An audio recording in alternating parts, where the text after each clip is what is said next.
Hey, friend, and welcome back to the Freedom Entrepreneur Podcast. And you might be wondering, what in the world is she saying? Hello, it's Friday. It's Fun Friday. I always get a little spunky on Fridays. If you don't know, you should listen to more episodes. Okay. Speaking of being controversial and sassy, I just posted something on social media that I have a feeling is going to get me quite a few arguers. And I'm a little bit okay with it. Let me tell you what. I basically said on there that passive income is not the ultimate wealth builder. Now that alone, if nobody reads past that sentence, surely they're going to blow it up in the comments, okay? Because I know every real estate investor reading that is like, excuse me? Now this episode is about what's the difference between passive income and reoccurring revenue. Now let's get real for just a moment. I've been doing this for a long time. I have been podcasting, interviewing experts, experimenting with my own stuff. And I'm telling you straightforward, real estate is the ultimate wealth builder. Everybody knows it, but not everybody wants to take the risk. And this is not a podcast about real estate investing. So, okay, that's the whole point. That aside, I wouldn't classify real estate as passive income anyway. And a lot of people will debate me on this. And here's my point. Passive income is becoming this buzzword, okay? And essentially, when you talk to people about passive income, I've been guilty of it too. Guys, listen to the podcast. I'll say passive income, and it's been bothering me all this time. Every time I say it, I just feel like slimy. I don't know why, but I think it's because it's getting a bad rap because there's really nothing that's truly passive. Passive would basically be like once you set it up once and you just never look at it again, right? There's no work involved. It's misleading. That's the problem. That's what I don't love about the word passive income. And then I started thinking about and really analyzing this from the digital business perspective, which is what we are here for. And today I am going to show you the ultimate wealth builder when it comes to online business, digital asset building. And it is the crown jewel is monthly recurring revenue. Okay, so we're going to dig into what that is, how does it differ from passive income, and some specific examples that you can implement in your business. So let's do this. Don't miss an episode. Subscribe to this show on whatever podcast player you prefer and follow me on Facebook and Instagram. All right, now, before we get into the list, I want to explain the difference of the monthly recurring revenue and passive income. Now, if you've been listening to this show for a while or you went back and binged in the beginning, we had a lot of real estate people on the podcast because in the beginning I was still figuring out what am I doing. And real estate is definitely primo, but super risky. And when people talk about passive income, that's kind of where it all started, was with real estate. I'm going back, a few decades, obviously.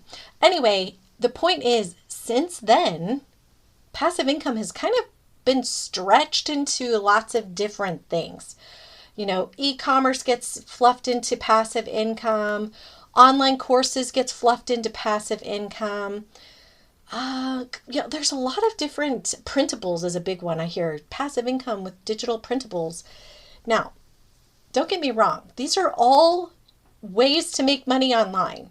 True.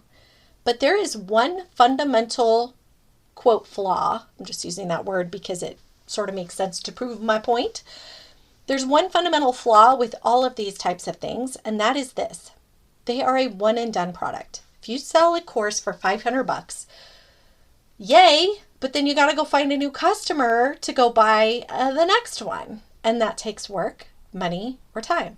Now, the people who are making money at this, they have a rock star sales system that is just driving the traffic and it's selling on autopilot. Okay. So it's not that it's not to say that's a bad idea. That's not what I'm saying. But to build ultimate wealth, there's better ways. And if you are in the beginning or you're a service provider and you're just kind of like, I really need something that I can build that's going to pay me over and over and over again, and I could just stop this hustle. And the hustle comes when you've got a course, you got to hustle it. You got to find your clients, right? When you've got an e-commerce store, you've got to figure out the traffic engine. that takes hustle and time and energy and sometimes expensive coaching or ads. There are ways to build reoccurring income that compounds. And that's why I say it's the ultimate wealth builder, because of that compounding factor. So let's talk about it. I'm going to break this down. I was working on a new lead magnet. It's going to launch, I'm going to say Monday, but it might be Tuesday, so don't hold me to it.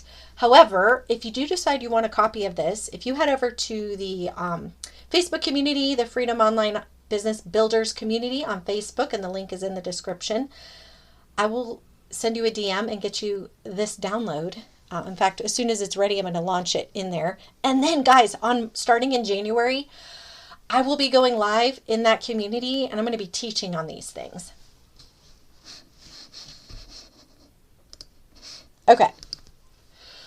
So let's dig into one-time revenue streams, digital one-time revenue streams, and monthly recurring revenue streams. Just some examples. I feel like most of you guys are going to know what the one-time revenue streams were. This, by the way, this list is on the document that I'm talking about, along with essentially how to find your topic, how to build your business. It's like gives you the whole business blueprint.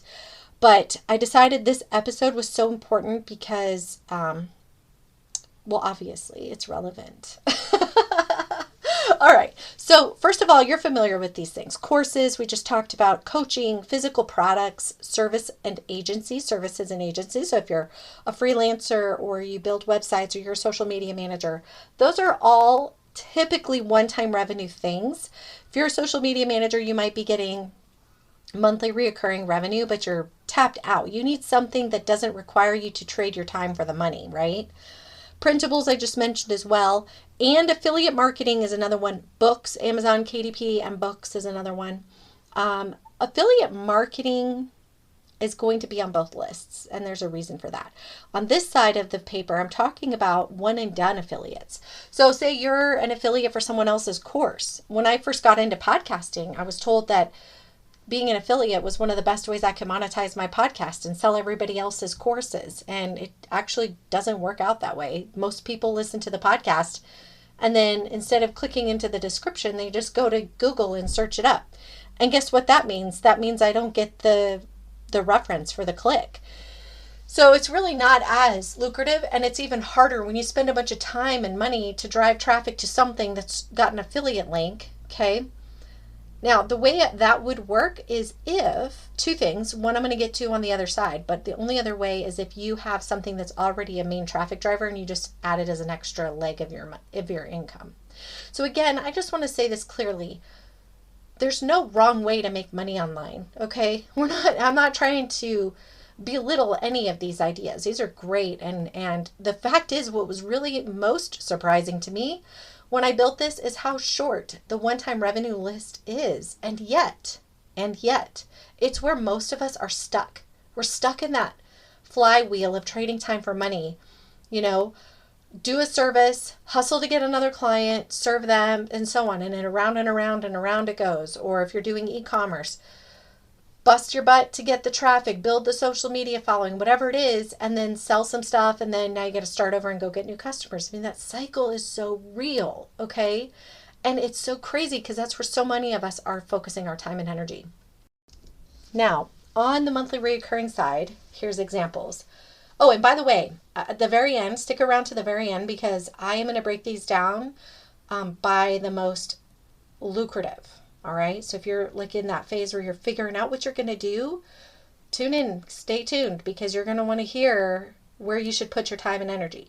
So monthly recurring revenue examples, memberships and subscriptions. By the way, subscriptions kind of takes up a whole bunch of this.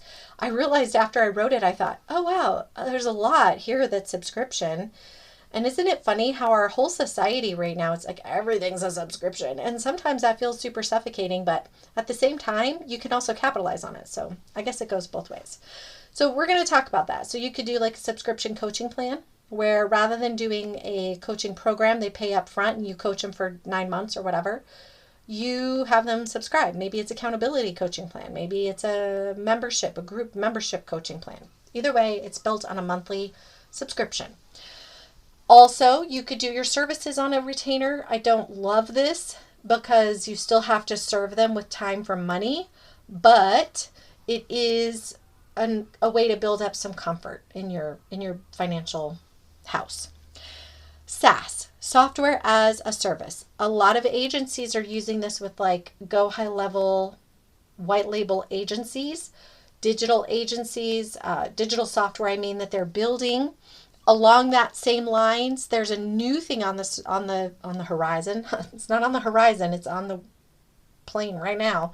It's called vibe coding. So there's a website called Replit, Replit. You can go there and basically build a software.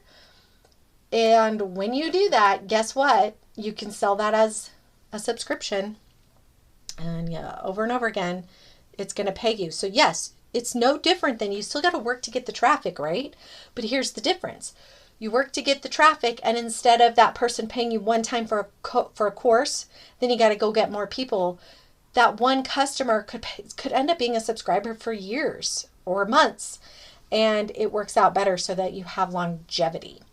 Let's see, what else did I have on my list? This is so fun. Oh, custom chat GPTs. This was something like when ChatGPT launched a year ago, I saw a few people do this. You could set up a custom GPT and get people to subscribe. Goodness gracious, can't get my words out. I see David Graham did this. He has David.ai, and it's a chat GPT that's programmed with his methodology, his voice, his style, his coaching topic. So any of his customers that want 24/7 access to him can go there, and I looked at it. It's $20 a month for unlimited discussion, or you could just pay what you want for limited options. Also, subscription forums. You're seeing things like Substack, Patreon. I also included YouTube here because YouTube's really going down that road. It's like a video subscription platform in a way, but they're really building community there. So I almost think you'll see in the next little bit, it's going to turn into more like a forum. Not only that, but the younger generations are already using it more like a forum than more of us I'm in the 40s, age 40. So most of us just use it as an entertainment tool. Okay, so reoccurring affiliates. I mentioned affiliates earlier, but there's affiliates that are called monthly reoccurring affiliates. This actually hit me early on. I was thinking the other day about it. I'm like, I make a pretty decent chunk of money. Almost all my business bills are covered by monthly reoccurring affiliate money that I accidentally got. I didn't really try. It just happened as I've been doing these things over the years. And when it dawned on me that, I was like, that's actually kind of nice, and I would like to keep that going. So that's sort of what got my brain on this whole thing about monthly reoccurring income. I thought, that is really more passive because I don't have to go out and hustle more people. So how it works is this, and a lot of times you see these with subscriptions, softwares. Software companies will set you up as an affiliate and you can get reoccurring commissions. And I'm not trying to go too deep on this, but I do want to say some of them are really bomb. I'm definitely aging myself right now. But they are because you could be an affiliate without being a subscriber. Now, some of them are really bad.